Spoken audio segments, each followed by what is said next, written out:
Thank you, everybody. Thank you to the University of Washington, Tacoma, and the School of Interdisciplinary Arts and Sciences for the opportunity to present this lightning TAC talk.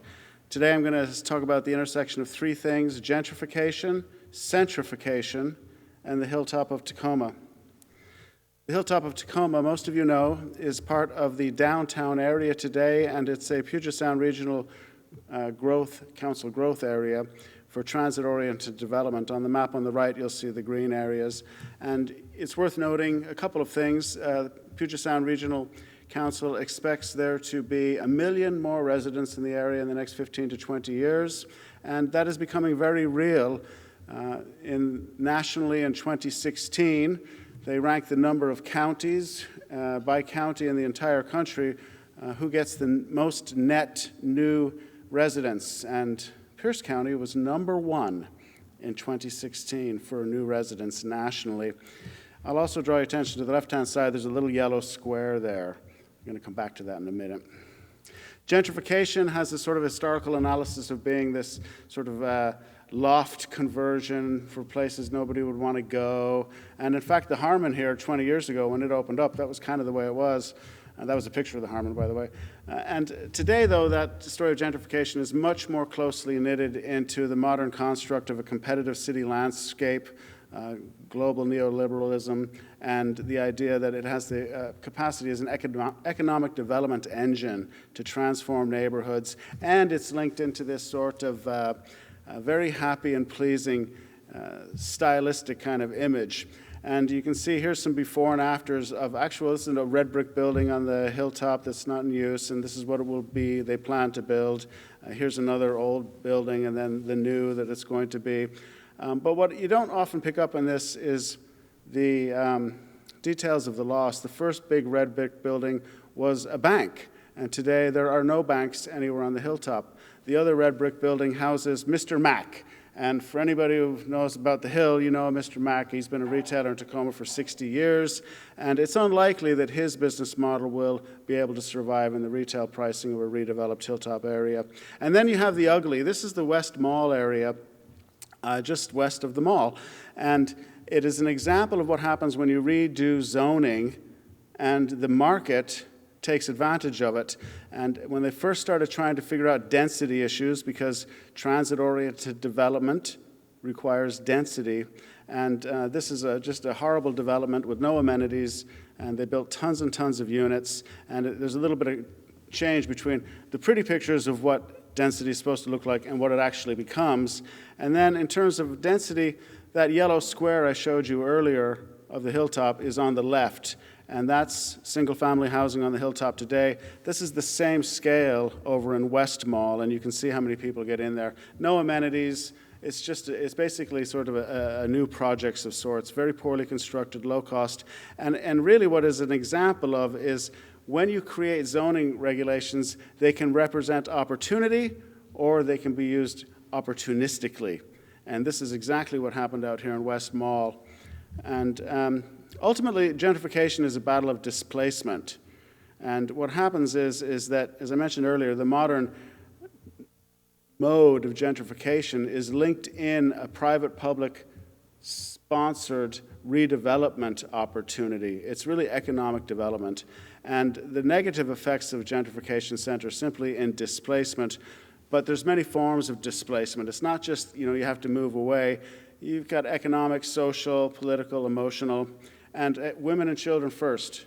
As the market tightens, it is the most vulnerable people, not just at the bottom, but at the sides of the market as well, that are squeezed out and displaced. And so while you may be able to find housing, nice new housing, you perhaps won't find a 3-bedroom place for a single mom who can afford to stay. And she's going to have to move out to Parkland, away from all of her social capital, and low-income, working poor family. ALICE is a term used by United Way. It stands for asset-limited, income-constrained, employed. Basically the working poor who don't have the financial capacity to invest in these places or to buy their homes. There's a disproportionate impact, of course, by race and wealth. And the Hilltop is the historical center for the African-American community in Tacoma.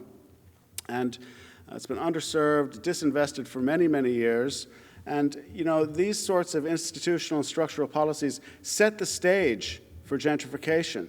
You have to have very, very low cost entry for developers, and you do that by basically making a neighborhood unpleasant to be in. And so one question I've asked people recently is, and the African American community knows this, but just think for a moment, between 2010 and 2015, how much displacement may have occurred for the African American community in the Hilltop? And I just think of a number. You can keep it to yourselves. 35%. I guess for most people that number is higher than what you might have expected. And we're just beginning to see the truly incredible tightening. Rent for a two-bedroom apartment went up 18% in the Hilltop in 2016. So the question is gentrification versus centrification. And centrification is the idea that you can gather your social capital. You can take the existing residents, and they must find a way to work together, to centrify their resources, and understand a way to not just defend themselves, but to actually participate in how this all comes together. And my research has been looking at how that happens in areas of gentrification generally, and then specifically in the Hilltop area. And, you know, the look and feel of how that works out is existing residents, anchor institutions, and community stakeholders taking action in a concerted, orchestrated way that understands the idea that everybody who has been a resident and is currently a resident is just as equal and just as valued to participate in what's going on and to try and find ways to fight that displacement through participation. And the tools of that are organizing and engagement, community development corporations, land trusts, political advocacy, housing, strong partnerships, and a key thing is this shared idea of vision and goals. And a key element of this idea of centrification that says you're able to participate is undergirded by a linked sense of belonging.